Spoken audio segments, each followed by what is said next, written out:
When AI goes rogue, welcome to Mark and Pete. And when AI goes rogue, who's actually in charge? Yeah, this is Mark and Pete, two blokes with half an opinion. Now, here's our first thought.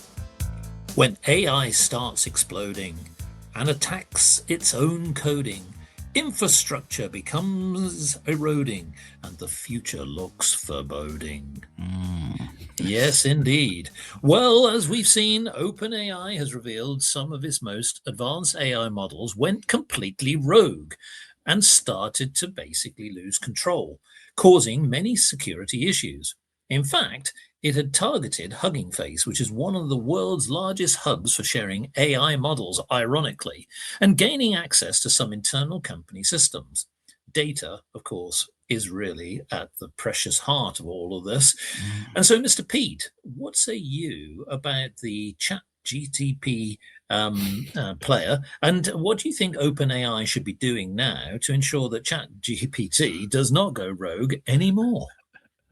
Well, the technical side of what they should do, I wouldn't have a clue, to be honest, mate. I don't really, I'm not at It's that level. all gone out of control. Eh, but the thing is, yeah, I think that yes, there needs to be.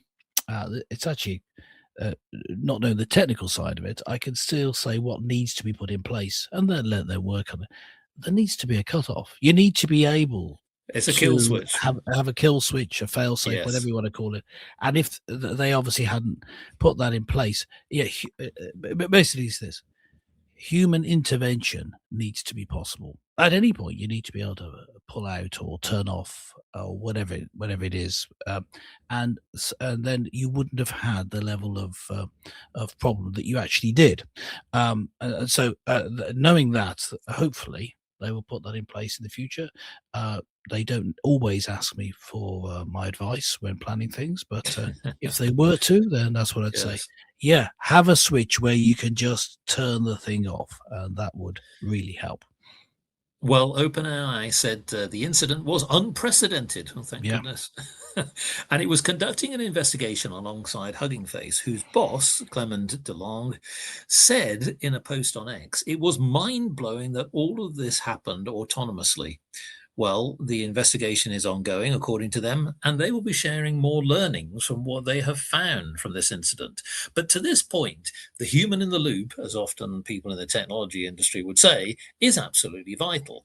AI is there to augment you. It's meant to be there to help you. It's a tool. But when it starts to take over or destroy systems, clearly something has gone wrong. Now, often, particularly the way that ChatGPT works, is large language models. It draws from various different sources, Yep. but also if your systems allow open access, meaning that it draws in technology, coding, or things like that, malware can occur. This is often where, again, Mm. people would always say, be careful of what you click and what you're Yeah. actually doing.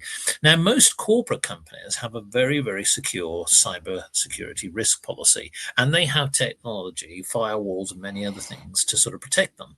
Now, there is an irony here because, ironically, the company that sadly was exposed here was an AI based company. Yeah. But this is where it comes to the word trust. Because trust isn't just about what you do with the data, it's trust in the systems and the process and also the people. So, Mr. Pete, I would say that do you think that this is going to set back the industry in terms of its progress, or is it just going to be one of those learning curves and we'll just carry on Uh, seeing more of those incidents I, occur? I, I think it will be one of those learning curves. The momentum behind use of AI is tremendous. I think if you were to say what sort of regulation should be put in place or what can be done to help not just this problem, but having issues with AI taking over, giving advice that is wrong, etc. So I think a greater transparency about the process of AI is needed. It gives the impression, if you're giving prompts to an AI back and forth, as though it's doing some thinking. Whereas, as you say, it's actually a large language model. It's not an expert on whatever it's talking about. It's talking or communicating with you in the style of what it thinks an expert is, and then using all that's available of what experts have said on a certain topic to produce the answer. So it can even solve quite complex problems doing this, not with thinking, but just by gathering all the answers that have gone before. So it can go wrong if you're doing something where you're doing something very niche, or it requires thought to come up with the Yeah. answer. And so being very clear and being, I suppose, being uh, less behaving like a human um, is better. Now, I noticed that as you use the various, as I've interfaced with various AI, um, public AI, with using this generative model, they do have sort of disclaimers at the start. I don't think that's enough. I think it's more in the style of interaction. Yeah. As for it sort of going rogue, and as it is, I think it's going to keep happening because there is such a momentum behind using AI. So I can see there's going to be a more serious breach happening at some point. Well, Maybe something very serious with a big disaster happening before anything's done about it. Well, I think that there's some balance here because there's large language models which has access to more wide and open public capability, and there's small language models which is more ring fenced to Yeah, domain specific and control data, yeah, because without the data, AI models don't work. You've got to have a good data foundation, a good orchestration layer.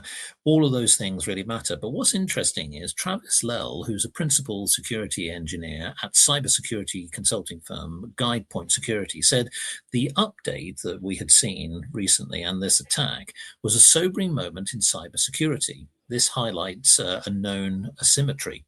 Now, offensive agents, as he continued to say, are unconstrained, while the best defensive tools are locked behind guardrails that cannot understand context.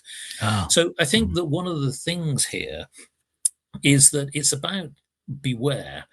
Now, one of the things that also he argued that OpenAI may be seeking to highlight its own AI capabilities as rival Anthropic attracts growing attention for its Claude Mythos model. mhm, Now, he went on also, just to conclude, which is that it does pose the question that OpenAI potentially chasing the market dream of Anthropic of late. So, are some tools slightly further behind? So, this comes back to really know what you're using and know what you're yes, going to be engaging with. And I think the other thing as well, it's also about what do you want to use it for? Don't think that it necessarily is going to be the answer to everything. We know that it's very capable. We're very much in the early stage of adoption of mhm. AI, but we're still learning. And ironically, so is AI. So, Mr. Pete, I think Yes. this comes back to the point here that really, when it comes to AI, we just need to sort of keep an eye on AI.